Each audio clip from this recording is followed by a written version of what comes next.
Death at Gallows Green, Chapter 51. At last he rose and twitched his mantle blue, tomorrow to fresh woods and pastures new. John Milton, Lycidas. Well, I'm pleased, I must say, Ned. I hoped you would be, Charles. Edward loosened the reins to let the horse have its head on the straightaway just outside Chelmsford and glanced at his friend beside him in the gig. It's thanks to you, old friend. Charles gave him a querying look. How so? If it had not been for the scientific evidence you brought, Pell's guilt would remain in question. I doubt that he would have even been arraigned given the reluctance of the police bureaucracy to publicly launder its filthy linen. You don't think Betsy's testimony would be enough, then? The word of a little girl against that of a respected officer of the constabulary? Edward gave a short laugh. Murderer or no murderer, the man would remain free to corrupt other young police officers. Charles' face was sober. I suppose you're right, although for some reason I had the impression that police corruption was confined to London. Hardly. Men are greedy everywhere. Edward spoke with the passion that he felt in his heart. But once Pell is convicted, all will be put on notice that such a thing will not be tolerated. Charles gave him a sideways glance. The constabulary needs men like you in positions of authority, Ned. I saw you talking with Hacking after the arraignment. Does the superintendent have something in mind for you? A cart came toward them, and Edward pulled the horse to one side and gave it room to pass in the narrow lane. As a matter of fact, he said, he has begun to shift men about. Wainwright is to be promoted to Pell's position. Bravo! Charles exclaimed. Now perhaps Wainwright will be able to install that telephone for which he has been chafing these past month. He turned to Edward, his face keen with interest. And you, Ned? Will you have Wainwright's place? Edward felt himself tighten inwardly at the thought. That is Hacking's idea, he admitted, lifting the reins again. It had not come at him like a bolt out of the blue, of course. Since his several interviews with Hacking and Wainwright about the investigation into Pell's corrupt practices, he had the impression that both of them thought highly of his abilities.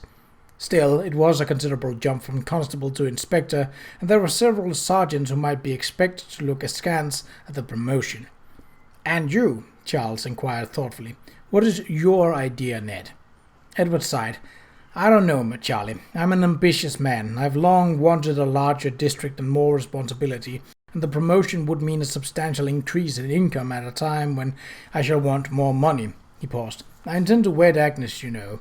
I've asked, and she has agreed, although we shall have to wait until the end of her mourning year. It seemed like a century away, the end of Agnes's mourning. Edward yearned for it to be over so he could make her his own, as she had been in his imagination so many times before. But he had waited a dozen years. He could wait as many months, with the certainty that in the end he would have her and their life together could finally begin. He looked sideways to catch his friend's reaction. You did know or surmise? I did, Charles said with evident satisfaction. My heartiest congratulations, old chap. She is a fine woman. Yes, Edward said, and laughed a little, feeling like a schoolboy. I was a fool once and let Artie make off with her. I don't intend to be a fool again. He sobered. But she's had a hard time of it these years, living on a constable wage. It seems almost unconscionable to ask her to continue, if by accepting promotion I can bring her more. Charles' voice was wry. But some part of you is not delighted with the idea of moving to Colchester and becoming a police inspector. Edward could not help but laugh. Isn't it queer? For years that was my ambition, to rise in the ranks, to gain in experience and opportunity, to make a name for myself. But now, he shrugged, scarcely knowing what to make of the melee of feelings within.